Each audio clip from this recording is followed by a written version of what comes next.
What's up, guys? Welcome to Fantasy Smack Talk. Namco and Dustin here. In this video, we're going to go through tiers 1 through 6 for our 2011 wide receivers. Before we get into it, got a top 100 cheat sheet on the website. We're doing the weekly pick'em and survivor contests again, and we got our forums. So if you're drafting teams, feel free to post in the forums. We'll give you a grade, let you know some tips.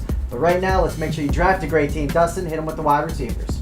Tier 1 starts out with Andre Johnson. We still got him at number 1. He battled injuries last year, but still had averaged the most yards per game out of all receivers. If he can stay healthy, he's going to be solid again this year.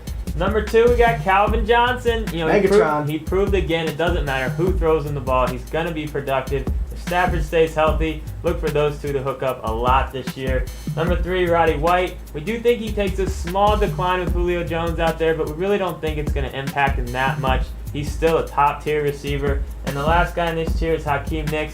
He battled injuries as well, and in 13 games, 11 touchdowns. If he hadn't gotten hurt, he could have been the number 1 fantasy receiver last year.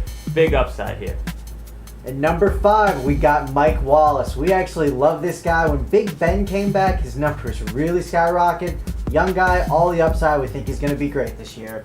At number 6, we got Reggie Wayne. Now, I know what you're thinking. It's Reggie Wayne. How can he be this low? But if you look at his game log, towards the end of the year, he really started to trail off, and he was second in the league in targets, but that's mainly because everybody was hurt on the Colts except for him last year. At number 7, we have Greg Jennings. He's not going to catch a million balls, but he is going to get those deep ones and score you a lot of touchdowns. And last on this list here, at tier 2, is Larry Fitzgerald. We're not sure who the quarterback's going to be, but even with all the different quarterbacks he had last year, he still had a very productive season. Tier 3 offers a ton of talent at the wide receiver position, and it starts with Miles Austin. He just wasn't the same receiver when John Kitna was throwing him the ball, but Romo's healthy. Look for those two to pick up right where they left off when Romo was healthy. Number 10, we got Mike Williams. He had an awesome rookie year, one of the best rookie seasons for a receiver in recent history. Look for him and Freeman to pick up right where they left off. Number 11, BOWE. 15 touchdowns last year. He had that crazy stretch of about 5 or 6 games where he was just unstoppable. We seriously doubt 15 touchdowns is likely this year, but he should have another solid season. And last guy in this tier is DESEAN Jackson. Only 47 catches last year, but he was still able to get up over 1,000 yards, 6 touchdowns. He's kind of a hit-or-miss kind of guy, but he should still have a solid season.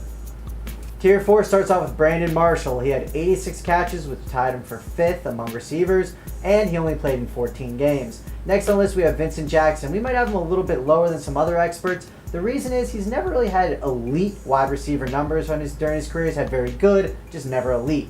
Then we have Jeremy Maclin. He had 10 total touchdowns, almost 1,000 yards a season ago. We don't see why he wouldn't be able to do it again this year. And rounding out this tier is Marcus COLSTON.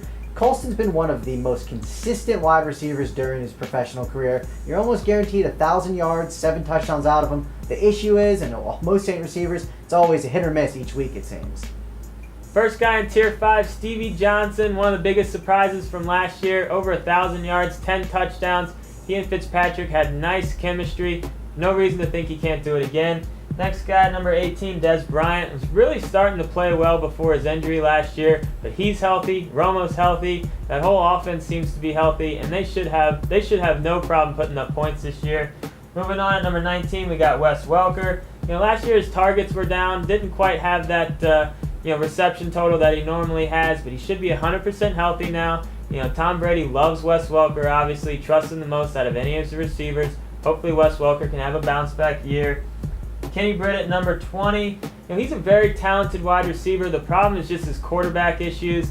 We're not sure if a rookie's going to be throwing the ball or what's going on. He'd be a lot higher on this list if there weren't so many question marks. But Kenny Britt, very talented receiver. And the last guy in this tier, BOLDIN. Not what people were expecting in his first year in Baltimore, but as him and Flacco get on the same page, look for Bolden's numbers to go up. Tier 6, we got Santonio Holmes. In 12 games, he had just about 750 receiving yards and 6 touchdowns. Obviously, quality receiver. At number 23, we have Percy Harvin. The headache issue is gone, and no matter who's throwing the ball, they're going to love it because Percy is a very dynamic athlete. Then we got Austin Collie. Poor guy was banged up, it seemed, all last year.